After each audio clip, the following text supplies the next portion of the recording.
So hello guys welcome back to my channel. I hope सबैजना एकदमै आरामै हुनुहुन्छ होला। म पनि एकदमै आरामै छु। फेरि आज मैले नयाँ भिडियो लिएर आएको छु। सो म चाहिँ आज रुममै छु। आज चाहिँ मेरो छुट्टी छ। आज चाहिँ छुट्टी छ, म रुममै छु। टक्क नुहाइधुवाइ गरेर बिहान खाना खाएर टक्क फ्रेस भएर बसिरहेको छु। एकदमै बोरिङ लाइफ छ आजभोलि।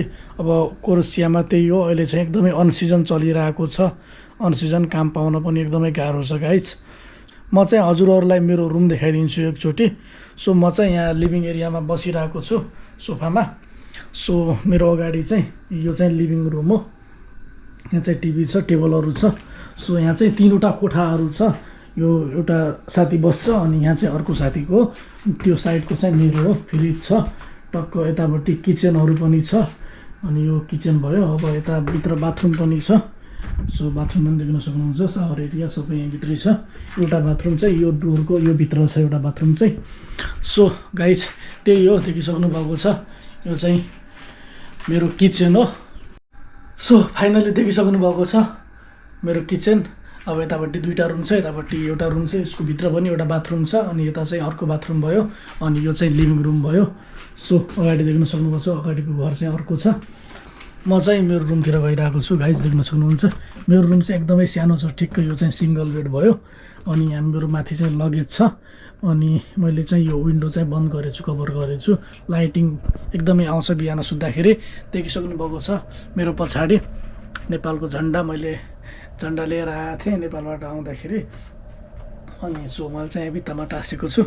देखिसक्नु भएको छ मैले चाहिँ अब कपडा टङ्गाउने ठाउँ चाहिँ यतापट्टि बनाएको छु। यहाँ चाहिँ ठुलो लगेज छ, यहाँ चाहिँ सानो लगेज छ।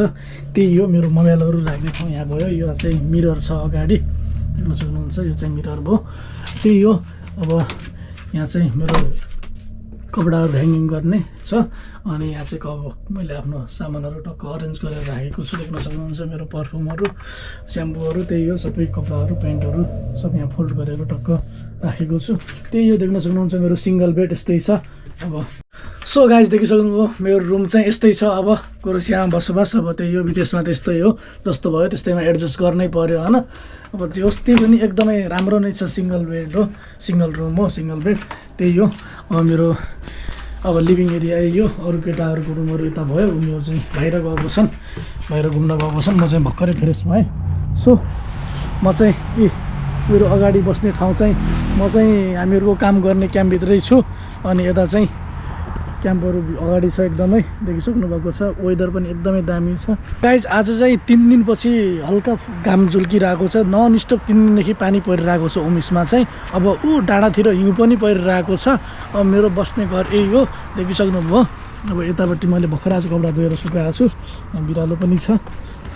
अब देखिसक्नु भएको छ यस्तै बिल्लाहरू छ, यस्तै घरहरू। अब म बस्ने घर यही हो भनौँ। यहाँभित्र चाहिँ 3टा कोठा, एउटा किचन, लिभिङ रुम अनि 2टा बाथरुम छ यहाँभित्र चाहिँ। त्यही हो। उतापट्टि अरू केटाहरू बसिरहेको छन्, यतापट्टि अरू केटाहरूको छ। अनि सो आजभोलि अनसिजन चलिरहेको छ, क्याम्प चाहिँ बन्द छ हामीहरूको। अब त्यही हो, उता कन्स्ट्रक्सनको काम चलिरहेको छ, त्यही गरिएको छ। अब हामीहरूको बिरालोहरू यस्तै छ, यी पुरा तन्किएर बसिरहेको छ। ए कति दामी बिरालो छ। गर्दा अरू कता गयो खै। 5-6वटा बिरालो चाहिँ यहाँ बसिरहेको छन् हामीहरूको घरमा। सो गाइज डाँडा देख्न सक्नुहुन्छ, ओमिसको डाँडा त्यही हो। भर्खरै यो नजिक हिउँ परिरहेको थियो, हिजो आज चाहिँ पग्लिहाल्यो। 2 दिन अगाडिदेखि हिउँ परिरहेको थियो त्यता चाहिँ। अनि यता माथितिर पनि परिरहेको थियो। यताको डाँडामा चाहिँ खासै देखिन्न, यहाँबाट 3 जानुपर्छ। वेदर एकदम दामी छ। आज 3 दिनपछि घाम लागेको छ गाइज। 3 दिनपछि आज नन स्टप रात दिन पानी हावाहुरी, लास्ट हावाभन्दा नि हावा लाग्छ। अहिले चाहिँ देखिसक्नुहुन्छ हावा लागेर रुखको पातहरू सब सकिन थालिसक्यो। वेदर पनि कति दामी छ। पानी पऱ्यो भने त फेरि वेदर चाहिँ एकदमै दामी हुन्छ। अब आज रुममै हो। अब केटाहरू पनि घुम्न जाम भन्दै थिएँ। म चाहिँ अब हल्का रुमसुम साफ गरेँ, कपडा धोएँ, नुहाउनु थियो मेरो चाहिँ हल्का। अनि भर्खर फ्री भएको आनन्द लिएर बसिरहेको छ। नुहाएर फ्रेस भएर अब रेस्ट गर्नै पऱ्यो, काम गरेर थाकिहाल्छ ज्यान। आजभोलि कन्स्ट्रक्सनको काम चलिरहेको छ। त्यही हो। अब त्यसरी रिसोर्ट खोलेपछि फेरि अरू होटलको काम सुरु भइहाल्छ। अब त्यही हो, अहिले चाहिँ बन्द छ, अनसिजन छ। आइजो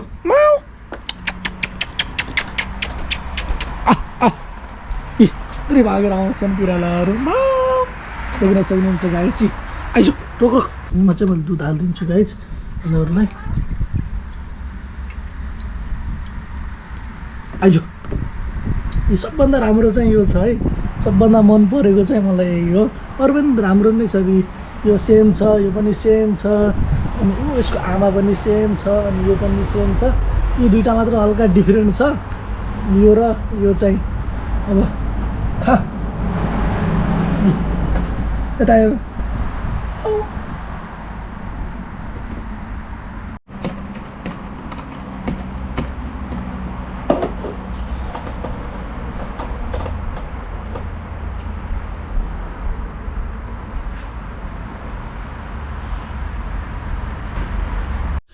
गाइज मैले चाहिँ एउटालाई छोपेर लिएर आएको छु यहाँ यी चाहिँ भागेको गरेर आएको छ बिरालोको बच्चा अरू चाहिँ बाहिर दुध पिइरहेको छन् मलाई चाहिँ यो एकदमै मनपर्छ है कस्तो दामी कलर छ वाइट एन्ड ब्ल्याकमा इ माउ गरिदेऊ ए अरे बिरालोलाई दुध हालिदिएँ एउटा चाहिँ भित्र आएर बसेछ यहाँ आएर बसेछ एउटा चाहिँ अरू चाहिँ यहाँ बाहिर दुध खाइरहने जुत्तामा घुमिरहेछन् जुत्ता सुकाएको केटाहरूले जुत्ता माथि गएर बसिरहने हो त्यहाँ पिइरहेछन् सो मैले चाहिँ हजुरहरूलाई आज मेरो रुम देखाइदिउँ भनेर मात्र एकछिन फ्रेस भएर यो भिडियो बनाएको एकदमै छोटो छ अब त्यही हो अब अर्को भिडियो चाहिँ मैले क्रोएसिया आउन कति पैसा लाग्छ म चाहिँ दुबईबाट आएको कतारबाट आउन कति लाग्छ दुबईबाट आउन कति लाग्छ अनि त्यही यो नेपालबाट आउन कति लाग्छ त्यो भिडियो चाहिँ बनाउने छु सो यो भिडियो चाहिँ म यतिमै बन्द गर्छु म चाहिँ आज रुममै छु अब एकछिन रेस्ट गरिरहेको अनि त्यो काम केही छैन बाहिरतिर अब पानी पर्ला जस्तो फेरि मौसम